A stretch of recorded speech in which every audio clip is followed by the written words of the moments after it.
క్షేత్రస్థాయిలో ఉండే సమస్యలన్నింటినీ గ్రామ స్థాయిలో మీ నోటి నుంచి చెప్పించుకోవడానికి లేదు.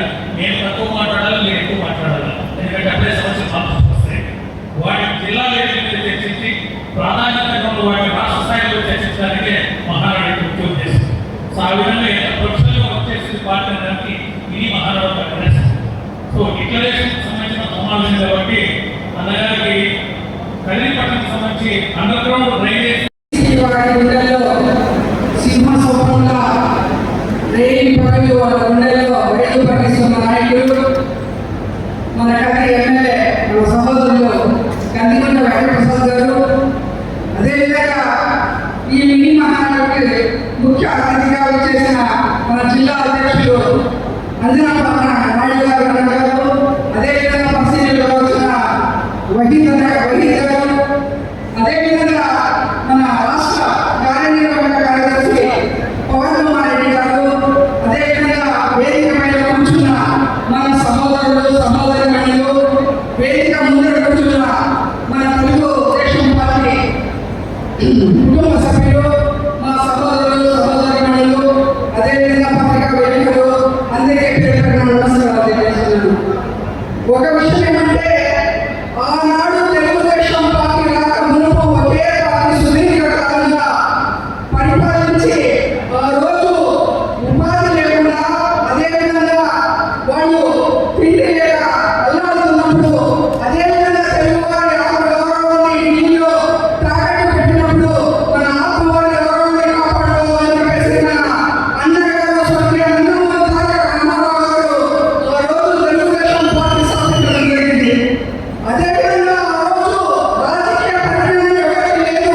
మన స్వర్గీయ నందమూరి తారక రామారావు అన్నగారు వచ్చిన తర్వాతనే ప్రజల్లో రాజకీయం అంటే ఏమీ అవగాహన కల్పించి వారిని సామాన్యంగా ఉండకుండా, అదేవిధంగా పశువు రైతులు, మహిళలు, ముస్లిం మైనారిటీలు అందరికీ వాళ్ళకి సామాన్యంగా అందరికీ కల్పించి ఎమ్మెల్యేగా కలిసి ఆ రోజు తీర్చిదిద్దడం జరిగింది. అదేవిధంగా ఆ రోజు కూడుకుంటానే నినాదంతో ప్రజలే దేవుడు సమాజమైన దేవాలయం అని చెప్పేసి ప్రజల కోసం 2 రూపాయలు గ్రామం అదేవిధంగా ఈ నెల 27 తేదీలలో మన గడపలో జరుగుతున్న మహానాడు పురస్కరించుకొని ఈరోజు కదిరి నియోజకవర్గంలో కదిరి శాసనసభ్యులు శ్రీ కదిరికొండ ప్రసాద్ గారి ఆధ్వర్యంలో, అలాగే కదిరికొండ ప్రసాద్ గారి సైన్యం, కదిరికొండ ప్రసాద్ గారి సహచరుల నాయకులు అందరి సమక్షంలో ఈరోజు మహానాడు వెళ్ళడం చాలా బ్రహ్మాండంగా జరుగుతుంది. నేను చాలా విషయాలు మాట్లాడాలనుకున్నాను, కానీ 2 నిమిషాలే నాకు శాసనసభలో నాకు పబ్లిసిటీ జరిగింది. ఈ కదిరి నియోజకవర్గం చాలా అదృష్టం చేసుకున్న నియోజకవర్గం.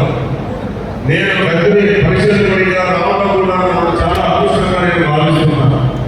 ఎందుకంటే అత్యంత క్రమశిక్షణ కలిగిన నాయకులు, క్రమశిక్షణ గల కార్యకర్తలు, క్రమశిక్షణ గల బాధ్యత గల నాయకులు ఉన్నటువంటి ఈ నియోజకవర్గం ఏదైనా ఉద్యోగం ఇప్పటి వరకు చూసుకోవడంలో అది కేవలం ఈ కదిరికొండ ప్రసాద్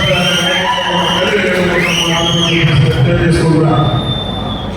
నేను చివరి మీటింగ్లో కూడా అదే చెప్పాను. నేను కదిరిలో ఇంత మంచి ఆలోచన పరిజ్ఞానం, ఈ సమాజ పట్ల బాధ్యత, ఇక్కడ పరిస్థితులపై అవగాహన ఉన్న నాయకుడికి మాత్రమే పదవి ఉంటే అది బ్రహ్మాండంగా మనము వివరణ దోహదపడుతుందని చెప్పేసి మీకు అందరికీ తెలిసిన. కానీ ఆయన ఎమ్మెల్యేగా ఉన్నప్పుడు ప్రభుత్వం లేదు, ఆయన ఇక్కడ తెలుగుదేశం పార్టీ ప్రభుత్వం ఉన్నప్పుడు ఆయన ఎమ్మెల్యేగా లేదు అనే విషయం మీ అందరికీ తెలిసిన విషయం. అయితే ఈసారి తెలుగుదేశం పార్టీ కేంద్రంలో ఉన్నట్టే రాష్ట్రంలో ఉన్నట్టే ఈరోజు తెలుగుదేశం పార్టీ కదిరికొండ ప్రసాద్ గారి ఆధ్వర్యంలో